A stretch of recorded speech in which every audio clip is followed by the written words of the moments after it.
Pike. I'm Public Relations Director for ISC West. Today we're talking to a number of manufacturers and participants at ISC West about their new products and services, but we've also expanded our scope a little bit to talk about some global topics.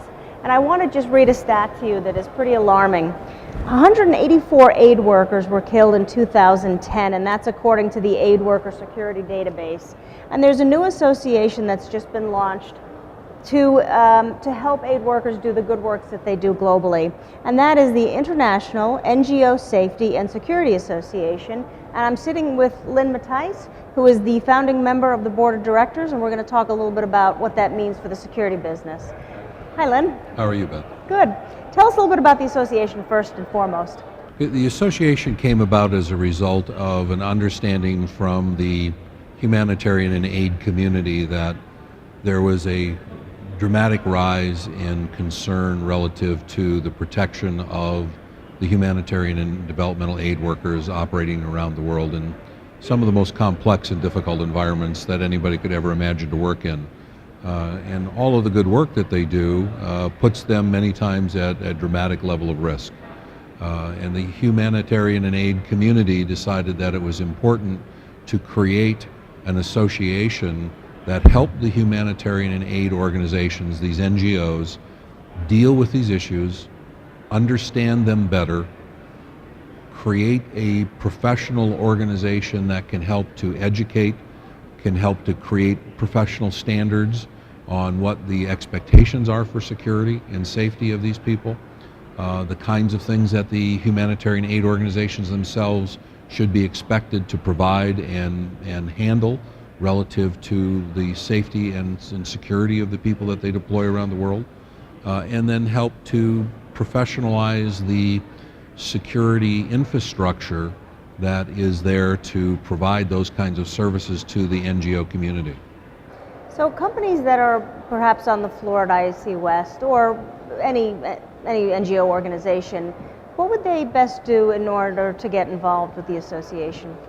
Well, one of the reasons that the organization created a strategic alliance with ISC and SIA was because there's a dramatic need for the types of products and services that many of the people who display at these shows can provide to the humanitarian community.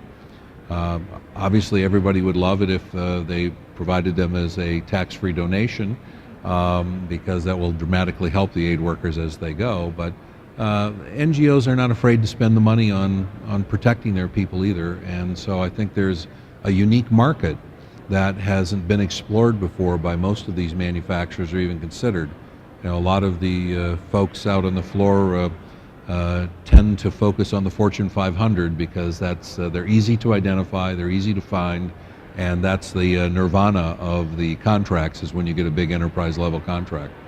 And I think in today's world, the complexities that we face, the manufacturers and service providers have to look for a broader scope of the things that they can bring to the marketplace, serve the needs of a broader market, and help particularly organizations like these humanitarian and aid workers really be able to better protect themselves, work in these incredibly complex environments that they operate in, and be able to deal with the kinds of dramatic issues that they face as they're out there doing the good work that they do. And so if a company was interested, would they go to your website? Where can they kind of make their intentions and willingness to help known? A couple things that they can do. They can go to our website, which was just launched along with the organization, which I would like to add is a result of a very generous grant from USAID, who has helped to make sure that this organization has been established.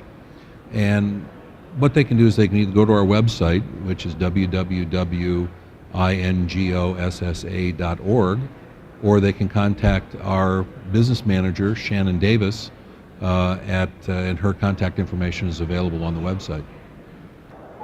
Now, to bring it a little bit more locally, I understand that you're going to have your first membership meeting during Security Week and the ISC Solutions Show in New York. What is going to be accomplished or discussed in that first membership meeting? Well, one of the reasons that the organization chose New York is because the dramatic level of interface that the NGO community has with the UN and many of the UN-based organizations that are headquartered in New York. And a large number of the NGO community is headquartered in the Eastern Seaboard, as well as a close proximity of the others that are primarily headquartered over in Europe can easily get to New York. So it was determined by the board that it was probably the best location for us to be able to put on that kind of a show, put on that kind of a membership meeting. And again, it's the foundational growth of this. We're hoping to rapidly attract a large number of members from the NGO community to participate, and we're hoping that we have, a couple hundred people at that meeting. Well, we look forward to seeing you there, and thank you for giving us the information. And again, your website is? www.ingossa.org. Okay, and there'll be information in the press room? Yes. Okay. Thank you, Lynn. Nice Beth, talking to you. thank you so much. Appreciate it. Thank you.